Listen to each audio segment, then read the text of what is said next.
Morning everyone, welcome back to my channel. আশা করি তোমরা সবাই খুব ভালো আছো, আমরাও খুব ভালো আছি। আজকে হলো 23শে ফেব্রুয়ারি রবিবার। সকালবেলা একদম দারুণ একটা ব্রেকফাস্ট দিয়ে আজকে দিনটা শুরু করেছি। ব্রেকফাস্ট এখনও করিনি, ও ফ্রেশ হতে গেছে। ওকে অ্যাকচুয়ালি ডাকিনি, ও ঘুম থেকে ওঠার আগেই আমি প্রিপারেশনটা করে নিয়েছি। তো এখন ব্রেকফাস্ট করব। অ্যাকচুয়ালি অনেক দিন আগে তোমাদেরকে ভিডিওতে দেখিয়েছিলাম যে অ্যামাজন থেকে ইডলি মেকারটা নিয়েছি। ইডলির ব্যাটারও মানে এখানে অ্যাকচুয়ালি ব্যাটার কিনতে পাওয়া যায় ইডলি দোসার, তো ব্যাটারের একটা এনে রেখেছিলাম, কিন্তু করব করে আর করা হচ্ছে না। আজকে রবিবার ভাবলাম না, আজকে শুভ উদ্বোধনটা হয়ে যাক, তো ফাইনালি বানালাম। বাট আউটকামটা বেশ সুন্দর হয়েছে। আমি একটা জাস্ট খেয়েছি, ও আসলে দুজনে একসঙ্গেই খাবো। তো একটা জাস্ট খেয়েছি, এত সুন্দর হয়েছে খেতে। আর বিশেষ করে এই যে বাদামের যে মানে চাটনিটা, যেটা এটা দুর্দান্ত হয়েছে, দুর্দান্ত। তোমরা তো দেখলেই, জাস্ট কাঁচা বাদামটাকে একটু রোস্ট করে নিয়েছি, তার মধ্যে একটা কাঁচা লঙ্কা, একটুখানি নুন আর সামান্য একটু চিনি দিয়ে আমি জল দিয়ে এটা ভালো করে পেস্ট করে নিয়েছিলাম। তারপর যেরকম তড়কা দেয়, সর্ষে, কারি পাতা আর শুকনো লঙ্কা, বিউলির ডালও দিতে হয়, বাট বিউলির ডালটা আমার কাছে অ্যাভেলেবেল নেই। তো এইগুলো দিয়েই তরকারিটা দিয়েছি। বাট চাটনিটা দুর্দান্ত হয়েছে, খুব সুন্দর হয়েছে। মানে নারিকেলের চাটনি তো মানে নর্মালি খাওয়া হয় ইডলির সঙ্গে, বাট তোমরা বাদামের এই চাটনিটা কিন্তু ট্রাই করতে পারো, মানে দারুণ হয়। তো চলো এবার ব্রেকফাস্ট করব। আজকে দারুণ সুন্দর ভিডিও একটা শুরু করছি, আশা করি তোমাদের ভালো লাগবে। তো প্রথম থেকে লাস্ট পর্যন্ত দেখতে থাকো। আর এখন ব্রেকফাস্ট করব, ব্রেকফাস্ট করে তারপরে বাকি কি করছি না করছি অবশ্যই শেয়ার। তো এই আমাদের ব্রেকফাস্ট, এখানে আছে গ্রিন টি। সবারই এত গরম পড়েছে, মানে মার্চ মাস এখনো ঢুকেইনি, সাংঘাতিক লেভেলের গরম। ব্রেকফাস্ট করে এই যে বেডশিট তুলে একটু গরম জল করে বেডশিটগুলো, বেডশিট পিলো কভার সব কিছু ভিজিয়ে তারপরে গেছিলাম বাজারে। ভেবেছিলাম আজকে আমি বাজারে যাব না, ওই যাবে, শুধু একটু মাছই আনার ছিল। তো ও বলছে যে চলো একসঙ্গেই যাই। তো ভাবলাম ঠিক আছে চলো। তো বাজার থেকে এই জাস্ট এলাম, আর এত রোদ উঠে গেছে দেখো, হাতটা চুল, মানে এত চুলকাচ্ছে গরমে, মানে বলে লাভ নেই। মার্চ মাসে আসার আগে এবার এই অবস্থা, এবার যে কি হবে বাকি দিনগুলো ভগবান জানে। আর এই যে এখানে সব বালিশ এগুলো রোদে দিয়ে গেছিলাম, বেশ ভালো রোদ আসে তো ব্যালকনিটা দিয়ে। যা কয়েক মাস খুব কষ্ট করে ওই ফ্ল্যাটটাতে থেকেছি, খুব কষ্ট করে, তোমরা সবাই দেখেছো যে ঘরের মধ্যে কাপড় মেলা, মানে অ্যাকচুয়ালি ওই সময় সিচুয়েশনটা এরকমই ছিল, সিচুয়েশনটা ওইরকমই ছিল। সবসময় তো সব কিছু সবার হাতে থাকে না। তো ওই সময় সিচুয়েশনটা এরকম ছিল যে আমরা তাড়াহুড়োর মধ্যে ঘরটর না দেখেই ঢুকে গেছিলাম একটা ফ্ল্যাটে। তো যাই হোক, এখনের ফ্ল্যাটটা মানে বেশ ভালো রোদ টোদ আসে, আর ব্যালকানিটাতে সুন্দর রোদ আসে, এই কারণে সব বালিশপত্র সব কিছু ঠিকঠাক মতো রোদে দেওয়া যায়। তো চলো এবার যাই আর গিয়ে রান্নাটাকে সেরে নিই। আর ওকে বলবো একটু ঘরটা মুছে নিতে, ও ঘরটা মুছে নেবে, আমি রান্না করে একেবারে কাপড় ধুয়ে স্নান করে নেব। এই টাইম ফুল গাছটাতে দেখো এত সুন্দর ফুল ফুটছে। আজকে দেখো একসঙ্গে 4 কালারের ফুল ফুটেছে, 4টে কালার। আর গাছটা বেশ ভালো ঝাঁকিয়ে হয়েছে। আর এই লঙ্কা গাছগুলো না, এগুলো ভাবছি এখান থেকে একটু শিফট করতে হবে। এই দেখো মাও বলছিল, কারণ একসঙ্গে এতগুলো গাছ হয়ে গেছে তো এগুলো না বেশি ভালো করে বাড়তে পারছে না, মানে একটার সঙ্গে একটা গায়ে পুরো একদম ঠেলাঠেলি লেগে যাচ্ছে। এগুলো দেখি কিছু একটা গতি করতে হবে। আর এই গাছটা তো আমার এত সুন্দর হয়েছে, আমার এটা দেখলে একদম মানে প্রাণটা জুড়িয়ে যায়।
কমপ্লিট, ভাত, আর এটা তো দেখলেই যে পেঁয়াজকলি আলু ভাজা, আর ওর জন্য একটা মাছ ভাজা।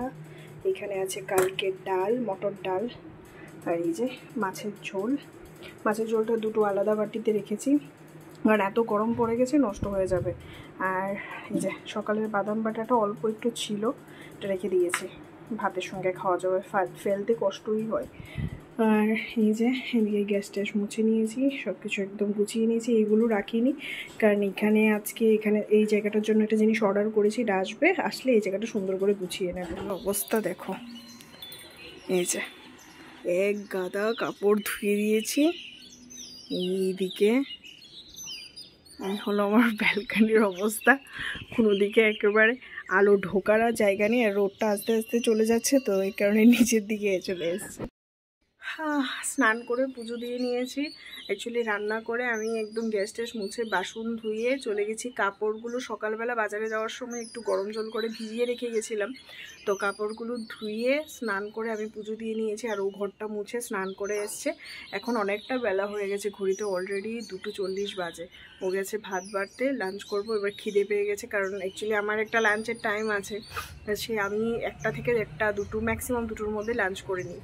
তো আজকে 2:40 বাজে, প্রচণ্ড খিদে পেয়ে গেছে, তো চলো খেয়ে আসি। আর বারান্দার কী অবস্থা, অ্যাকচুয়ালি বেলাও হয়ে গেছে কাপড়গুলো কাচতে কাচতে, যে কারণে রোদটা পুরোটাই চলে গেছে। কিন্তু কি করবো, মানে সকালবেলা যদি কাপড় কাচাতে লেগে যায় তাহলে স্নান করে নিতে হবে, আর স্নান করে তারপরে রান্না করতে আর ভালো লাগে না। এই কারণে একেবারে রবিবারটা একটু লেট হয়ে যায় পুজো দিতে।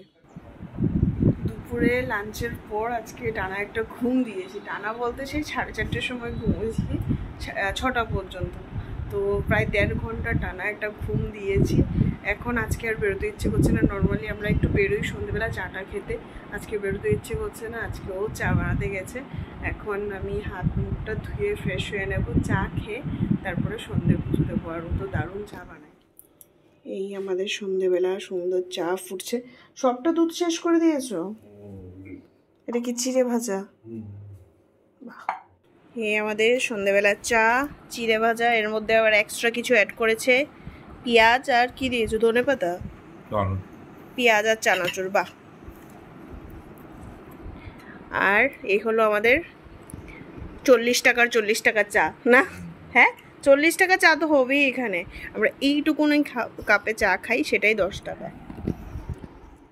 রাত তো অনেক হয়েছে, ঘড়িতে অলরেডি বাজে 11:25। ডিনার আমাদের কমপ্লিট। আজকে যেহেতু সত্যি কথা বাইরে কোথাও আমরা চাটা খেতে যাইনি, সেই কারণে মানে ঘরেই তো দেখলে চা খেয়েছি। তারপর থেকে সন্ধেবেলা মানে এই যে লেদ খাচ্ছি, সেই লেদ খেতে খেতে মাঝখানে শুধু উঠে, যেহেতু রান্নাবান্না সবই আছে, মাঝখানে শুধু উঠে গিয়ে একটু ওই ভাত রান্না করেছিলাম এই। তো যাক, ফাইনালি ডিনার আমাদের কমপ্লিট। আর আজকে দিনটাও বেশ ভালো কাটলো। কালকে তো সোমবার আবার ওয়ার্কিং ডে শুরু হবে। তো যাই হোক, অ্যাকচুয়ালি এখন ভিডিও খুব বেশি একটা করা হচ্ছে না, ওই রবিবার করে সপ্তাহে একদিন করে ভিডিও করা হচ্ছে। তার কারণ হলো মোবাইলের ভীষণ প্রবলেম হচ্ছে। অ্যাকচুয়ালি আমার 2টো ফোন ছিল, 2টো ফোনের মধ্যে একটা ফোন আজকে অনেক দিন হয়েছে মানে খারাপ হয়ে আছে, নষ্ট হয়ে আছে। আর এই ফোনটা এতবার ঠিক করা হয়েছে, মানে প্রত্যেকবার এটা খারাপ হলেই এই মানে সেই 1000, 1200, 1300 টাকা চলে যায়। এইবারও যে খারাপ হয়েছে, ওরা বলছে 2000 টাকা লাগবে। তো সেই কারণে ভাবছি এই ফোনটার নিচে আর কত টাকা দেবো, ওই কারণে এটা ঠিক করিনি। প্রায় 1.5-2 মাস হবে ফোনটা ওরকমই ঘরে পড়ে আছে। আর এখন আমার কাছে শুধুমাত্র একটাই ফোন, তো এইটার ক্যামেরা কোয়ালিটি সেই একটা ভালো না, কারণ এটা অনেক দিন আগের ফোন। তো এই কারণে সত্যি কথা ওই আমি বিক্রমের ফোনটা দিয়ে ভিডিও করছি। তো এবার দুজন দুদিকে কাজে ব্যস্ত থাকি, ওই কারণে সত্যি কথা সপ্তাহের অন্যান্য দিন এখন ভিডিওগুলো আর সেরকমভাবে করা হয় না। রবিবারে যেহেতু দুজনেই বাড়িতে থাকি, তাই রবিবার করেই একটু ভিডিও শ্যুট করা হয়।